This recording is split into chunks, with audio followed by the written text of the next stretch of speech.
എല്ലാവർക്കും നമസ്കാരം. എസ് മമ്മയുടെ മറ്റൊരു വീഡിയോയിലേക്ക് സ്വാഗതം. നമുക്കിന്ന് ഗേൾസിൻ്റെ കസ്റ്റമൈസ് ചെയ്തൊരു ബാപ്റ്റിസം സെറ്റ് നോക്കാം. ഞാൻ ഇതുവരെ ചെയ്തതിൽ എനിക്ക് ഗേൾസിൻ്റെ ഏറ്റവും ഇഷ്ടപ്പെട്ടൊരു മോഡലാണ് കേട്ടോ ഇത്.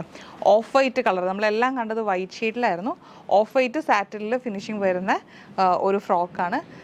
നല്ല ഒരു കോളറും വേസ്റ്റ് പോർഷനിൽ ഫ്ലവേഴ്സ് തിക്കായിട്ട് കൊടുത്തിട്ടുണ്ട്. പിങ്ക് ഹൈലൈറ്റ് ആണ് കേട്ടോ. താഴെ നല്ല വീതിക്ക് ഒരു ലേസാണ് കൊടുത്തേക്കുന്നത്. സിമ്പിളായിട്ടുള്ള ഡ്രസ്സാണ്, പക്ഷേ എന്താ പറയുക, കാണാൻ നല്ല എലഗൻ്റായിട്ട് കുഞ്ഞുങ്ങൾക്ക് കംഫർട്ടബിളായിട്ട് കിടക്കുകയും ചെയ്യും കേട്ടോ. ഒരുപാട് നെറ്റും കാര്യങ്ങളൊന്നും വരാത്ത കാരണം സിമ്പിളായിട്ട് നന്നായിട്ട് കിടന്നോളും. അതിന് മാച്ച് ചെയ്യുന്ന ക്യാപ്പ് വേണ്ടാന്ന് പറഞ്ഞു കസ്റ്റമർ. അപ്പം നമ്മൾ ഹെഡ് ബാൻഡാണ് കൊടുത്തേക്കുന്നത്. അതുപോലെ അതിൻ്റെ ബൂട്ടീസ് ഉണ്ട്. ഗേൾസിൻ്റെ സെറ്റിൻ്റെ ഒപ്പം ഒരു പാൻറ്റീസ് വരും. സെക്കൻഡ് ഡ്രസ്സ് അല്ലെങ്കിൽ ഒരു കെട്ടുടുപ്പ് പോലെ സാറ്റിൻ്റെ കൊടുത്തിട്ടുണ്ട്. അല്ലെങ്കിൽ നമുക്ക് സിംഗിൾ റോംബർ പോലെ വൺസി പോലെ സെക്കൻഡ് ഡ്രസ്സ് ചെയ്യാം. അതുപോലെ ക്വിൽറ്റിൽ വേറെ പേരൊന്നും എഴുതാൻ പറഞ്ഞിട്ടില്ല. അപ്പോൾ നമ്മൾ ഗോഡ് ബ്ലെസ് എന്ന് മാത്രം കൊടുത്തിട്ടുണ്ട്. ഇതും ഓഫ് വൈറ്റ് ഷെയ്ഡിൽ തന്നെയായിട്ട് വരുന്നത്.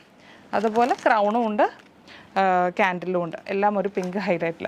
അതുപോലെ ബാപ്റ്റിസത്തിന് നിങ്ങൾക്ക് ബോക്സ് റെൻ്റൽ ആവശ്യമുണ്ടെങ്കിൽ നമുക്ക് ഷോപ്പിൽ അവൈലബിൾ ആണ് കേട്ടോ. ഇപ്പം നമ്മൾ ഈ കുഞ്ഞിന് വേണ്ടിയിട്ട് എലൈനയ്ക്ക് വേണ്ടിയിട്ട് ചെയ്ത മോഡലായിരുന്നു ഇത്. ഉടൻ്റെ ബോക്സാണ് വരുന്നത്. നമുക്കിതുപോലെ പേര് എഴുതാൻ പറ്റും. 5 days വരെ നമ്മളിവിടെ റെൻ്റിൽ കൊടുക്കുന്നുണ്ട് കേട്ടോ. അത് തന്നെ നിങ്ങൾക്ക് വൈറ്റ് ആക്രലിക് ബോക്സിൽ വേണമെങ്കിൽ അങ്ങനെ അവൈലബിൾ ആണ്. ഇതിൽ പേര് എഴുതാൻ പറ്റും. അല്ല ബാസ്ക്കറ്റ്, ബാംബു ബാസ്ക്കറ്റ് പോലത്തെ ബാസ്ക്കറ്റ് വേണമെങ്കിൽ അതും അവൈലബിൾ ആണ്. അപ്പോൾ ഇതുപോലെ കസ്റ്റമൈസേഷൻ നിങ്ങൾക്കുണ്ടെങ്കിൽ വാട്സപ്പ് ചെയ്യുക. See you.